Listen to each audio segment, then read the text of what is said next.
Grand Matin Sud Radio, 7h-9h, Patrick Roger. Il est 9h moins le quart, Éric Revel, Lydia Guirousse, et puis vous, vos appels au 0826 300 300. Est-ce que c'est le bon moment d'aborder la question de l'immigration à l'Assemblée nationale, puisqu'il va y avoir aujourd'hui la présentation du texte par Elisabeth Borne. Éric Revel. Oui, c'est pas une mauvaise chose. On a quand même l'impression que les lois et les projets de loi s'empilent à l'Assemblée nationale. On sent qu'il y a une certaine forme d'embouteillage. Donc ça veut dire que ça bosse quand même aussi. Ah bah bien sûr, ça bosse. Ouais. Ça bosse. Il y a pas de sujet. Maintenant, il faut voir comment les majorités vont se faire ou ne pas se faire. Il y a la réforme des retraites, vous en avez parlé. Ouais. Il y a la réforme immigration au sens large, qui est un sujet dans l'actualité chaude, qui divise beaucoup de Français. Il y a la régularisation de gens qui travaillent depuis des années dans des secteurs sous tension de main-d'œuvre. Bon, ce sont des sujets politiques très très lourds. Ouais. Moi, je suis pas certain, si vous voulez, que la majorité, non pas absolue de l'Assemblée nationale, Renaissance Horizon, trouve sur cette loi aussi facilement qu'on le pense, une majorité pour le voter. Ah oui, c'est vrai. Pourquoi ? Parce que il y a des divisions. Mais parce que d'abord il y a les convictions politiques des uns et des autres. Bon, on verra notamment chez les Républicains ce qu'ils en pensent. Ouais. Mais surtout, si les Républicains, d'un point de vue tactique politique, avec leur nouveau président qu'on connaîtra dimanche, loupent ce train-là, je les vois pas, par exemple, voter contre la réforme des retraites. Parce que ils peuvent pas voter contre la réforme des retraites. Donc en fait, est-ce qu'ils vont continuer à être dilués dans la Macronie, les Républicains, ou est-ce qu'ils vont avoir un sursaut sur une loi, sur un texte qui va leur permettre de montrer qu'ils ne sont pas Macron compatibles. C'est un sujet. Alors, le bon moment ou pas, Éric Revel dit oui, il faut quand même l'aborder, cette question en fait de l'immigration. Mais non, mais Lydia, vous êtes d'accord ou pas ? Est-ce que c'est le bon moment ? Il y a d'autres priorités aujourd'hui. Il y a les coupures de courant, il y a justement il y a les retraites, il y a l'inflation, etc. Sur les coupures de courant. Non, mais c'était prévu de longue date. De toute façon, les projets de loi sur l'immigration s'accumulent. Il y en a à chaque nouveau ministre de l'Intérieur, parfois plusieurs par ministre de l'Intérieur, et le problème de l'immigration n'est jamais résolu. Ça, c'est la réalité. Ensuite, est-ce que 29 projets depuis 1980. Exactement. Donc, est-ce que les Républicains vont voter ce projet de loi ? Ça sera difficile de ne pas le faire, même s'il y a effectivement la question de la régularisation des personnes qui travaillent. Après, pour l'autre volet qui est l'expulsion des délinquants étrangers, là, ils seront par cohérence dans l'obligation quand même de le voter. Sinon, ça va être quand même très difficile de démontrer leur cohérence.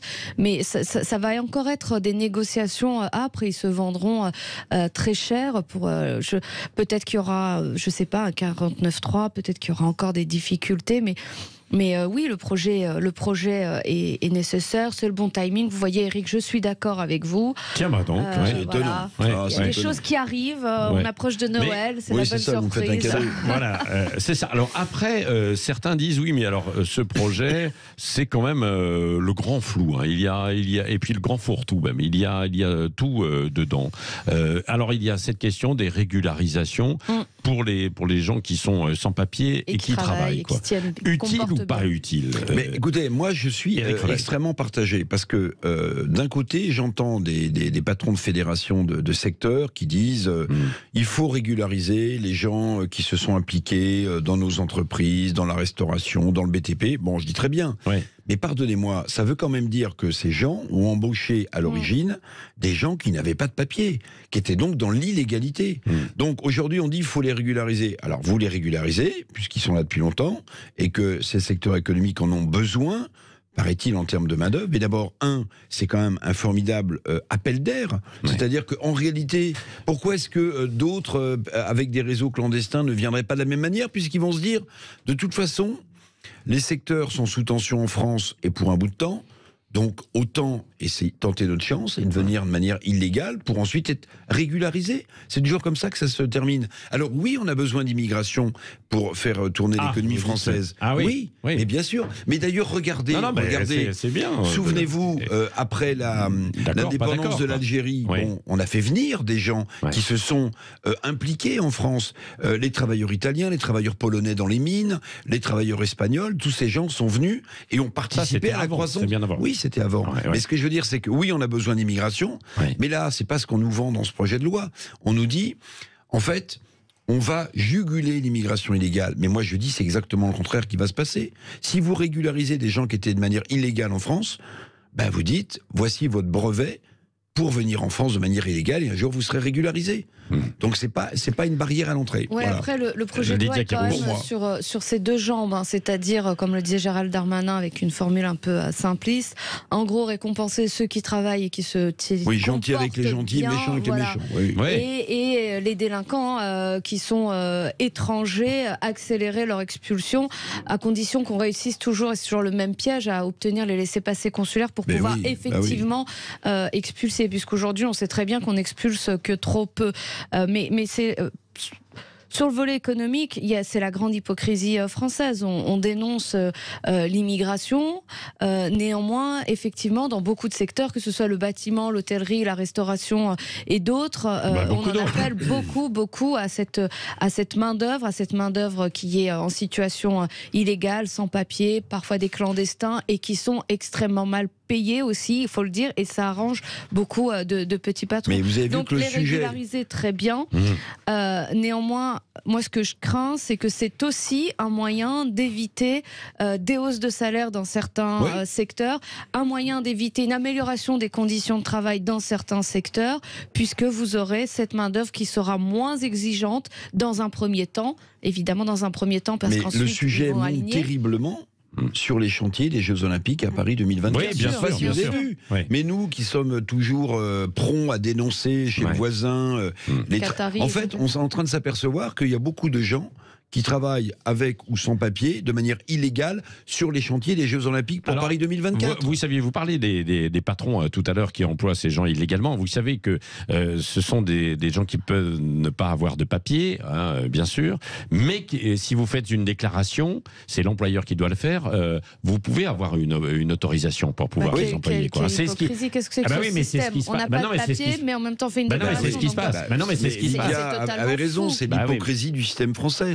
C'est-à-dire que, en fait, vous employez des gens qui sont souvent sous-formés, sous-payés, et que vous régularisez ensuite avec une petite attestation pour qu'ils travaillent dans des conditions difficiles la plupart du temps. Bien sûr. Voilà. Et en fait, ces gens-là, on les régularise pour service rendu à la croissance française.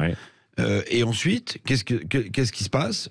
Ce qui se passe aujourd'hui, c'est-à-dire qu'en fait, est-ce que la question de l'immigration choisie, par exemple, serait un thème qu'on pourrait aborder un jour ? C'est un peu ça. Oui, mais ça commence toujours comme ça. C'est l'immigration choisie qui est un tabou pour beaucoup. C'est une immigration en fonction des besoins économiques. Voilà, mais on verra à l'arrivée ce que ça sera. Avec des quotas. Et le mot, il faut le lâcher. Donc, vous êtes favorable, quoi. Oui, moi j'y suis favorable. Je trouve que c'est une approche qui est plutôt pragmatique. Après, gros bémol sur l'expulsion des délinquants étrangers. Comment on va réussir à les expulser ? Parce que c'est pour contrebalancer, donner un élément de droite à ce projet de loi, une teinte de droite à ce projet de loi et d'autorité. Néanmoins, dans la réalité, on sait que l'expulsion est beaucoup plus difficile et je crains qu'on n'y arrive pas en réalité. Et puis moi, je souhaite du courage parce qu'on dit on va régulariser les travailleurs illégaux qui sont dans des jobs aujourd'hui en place. Ok. On sait par définition qu'on ne connaît pas le chiffre des travailleurs illégaux sur le territoire français. Très bien. En tout cas, ceux qui sont déclarés, même s'ils sont illégaux, mais ils sont déclarés. Comment vous allez faire avec ceux qui sont sur le territoire français qui ne travaillent pas et qui vont vouloir être régularisés. Vous les régularisez ou pas ? Vous les régularisez ou pas ? Enfin, voyez, je suis pas ministre. Non, mais voyez, est-ce que ça, on a bien sûr. C'est-à-dire, le type va se présenter à la préfecture en disant, au fait, ça fait 3 ans que je suis là, je cherche toujours un boulot, mais je viens me faire régulariser. Bon. Mettez-vous d'accord, ce sera aussi dans un instant avec Valérie Expert. Merci pour ce débat, Éric Revel, Lydia Guérousse. Je pense qu'il y en aura encore beaucoup de débats. Aujourd'hui, c'est la présentation effectivement des grandes lignes. Et puis ensuite, il y aura une discussion. Et puis, on rentrera dans les détails au mois de janvier. Allez, il est 8h54.